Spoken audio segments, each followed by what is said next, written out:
Hey everybody, Movie Review Next Door here, and I'm back with another review. And this time it's for the film Double Identity. This is a 2009 spy thriller directed by Dennis Dempster, um, and it stars Val Kilmer, Isabella Miko, and Hristo Shupov. In this film, in Chechnya, an American doctor takes a detour in life when he helps a mysterious woman escape from her would-be assailant. So, what did I think of Double Identity?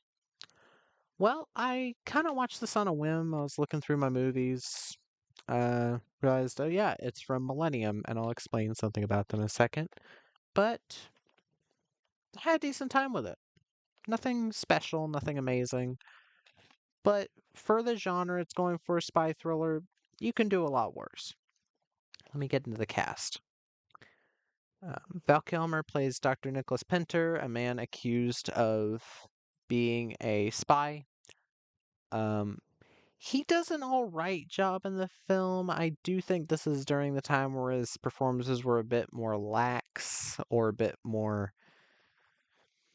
just not as good. Because I never really thought he was that great of an actor. And then there's this part where I think this was around the time that he started to get sick.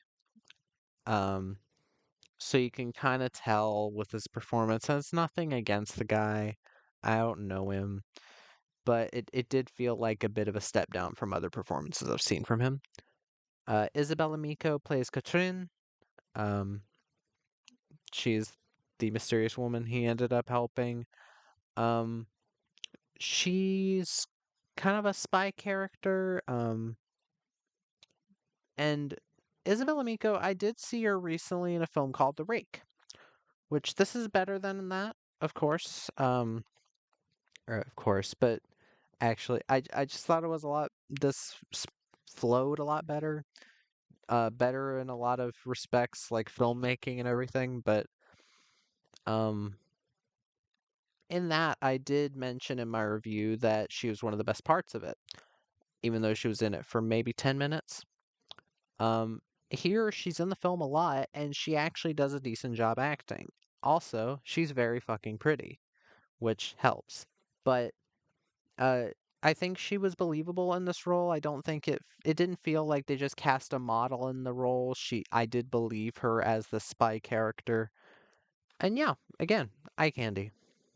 And Hristo Shopov as Serik. He is your Middle Eastern villain.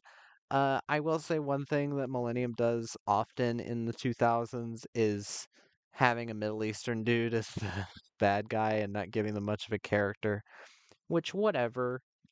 Uh, Ridiculously evil bad guys can be great villains. This guy's fine. His acting isn't like awful or anything. Apparently, he was in Passion of the Christ, Undisputed 3, Command Performance, Alien Hunter, yeah, quite a few other Millennium films. But um, let me first off say Millennium Films is a company that I have a lot of respect for. This company started off um, as a kind of subsidiary to Canon Films, which basically made Charles Bronson a star, Michael Dudikoff a star, um, Chuck Norris, and even Christophe Lambert, um, with the Highlander movie, the first Highlander. Um, Even though that movie didn't do too well when it came out in theaters, on video it did really well, and then it gave him superstardom at that time. So this is a company that is a subsidiary of Canon, and it does. Sorry, I keep readjusting. My back is hurting a bit. It is one of those companies that I feel is definitely trying to bridge the gap between um, direct to video and theatrical films because as of now they've gotten into theatrical films for the most part and they've released a lot of winners in my opinion. Like I can just go here and look at what they have released semi recently that I've liked. They released The Protege with Maggie Q, which I like. Jolt, which I thought was really good, had a killer soundtrack. Kate Beckinsale, I really liked her. Till Death, Megan Fox did a great job actually. Um, the Has Fallen trilogy, I really liked all three of them. Um, The Poison Rose with John Travolta and Morgan Freeman wasn't too bad. 211 with Nicolas Cage, Security with uh Antonio Banderas, Mechanic Resurrection, Mechanic, Survivor, Criminal. A lot of really interesting movies. It's a company that I think is legitimately trying to bring back entertainment, and I'm all for that. With this film, this was around the time where they were starting to get more into bigger budget movies. This was, I think, only a year before the first Expendables, and I still haven't seen the first Expendables. I remember people saying it was good. I think I tried watching it once when I was younger and I wasn't into it because I wasn't into a lot of action movies as a kid. But um with this movie, given that it's another Millennium film that stars Val Kilmer, I can compare it to his other film, Blind Horizon, which had him, Nev Campbell, Sam Shepard, Amy Smart, um, Faye Dunaway had a small part in it, and I think that was overall a better film.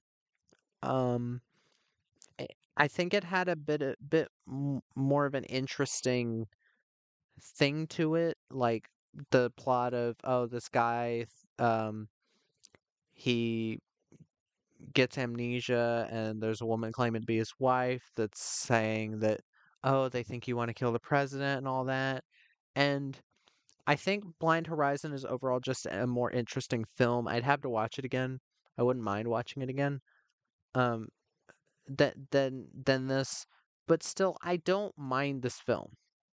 Um, there was another one around this time, Endgame, with Cuba Gooding Jr., which I thought was pretty all right as well. But this film, how do I put this? It's not anything super special that's like breaking the mold or anything, but it's also not a bad way to spend about 87 minutes without credits. It's I'm not going to say it like flies by. It is one of those films that's deliberately paced. It's not so slow that I was bored. I wanted to know what was happening next. And I will say the ending is a bit of a letdown, but then again, given the lower budgets these people had to work with back in the day, I can understand why they wouldn't go as explosive as they probably wanted to. Um, because it does on the back proclaim action-packed thriller set in Eastern Europe. I do think that is kind of annoying that they keep saying action-packed thriller for films that aren't really actiony. There's In terms of action, there's a couple foot chases, and I find it kind of hard to call that an action scene. I'd say that's more of a thing that happens in thrillers that don't consider themselves action movies. Um, there there's a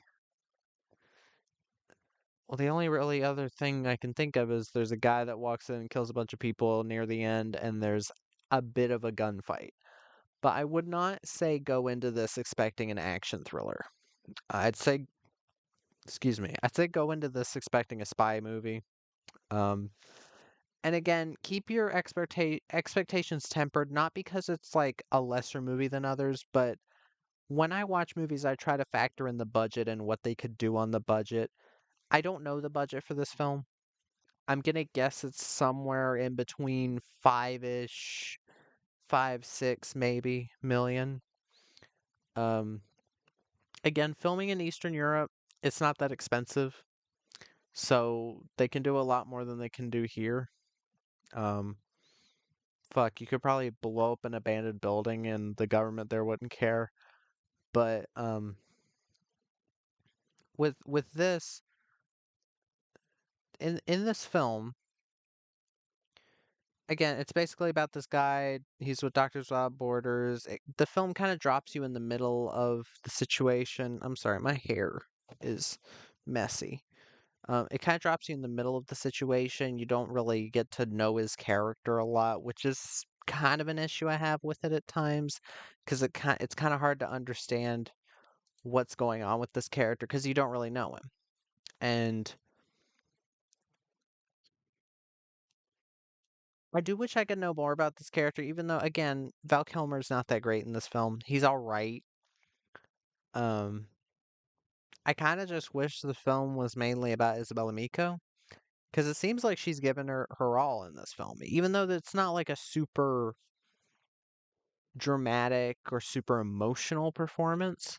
She hits all the emotional beats she has to at times. There's even a moment of subtle emotions where she sees a loved one dead and you see like a tear stream down her face and she says his name. It's it's a well done bit of acting from her. And I do wish that I could see her in more movies. She's only done um let me check right here. I think it said like 24, 23 movies.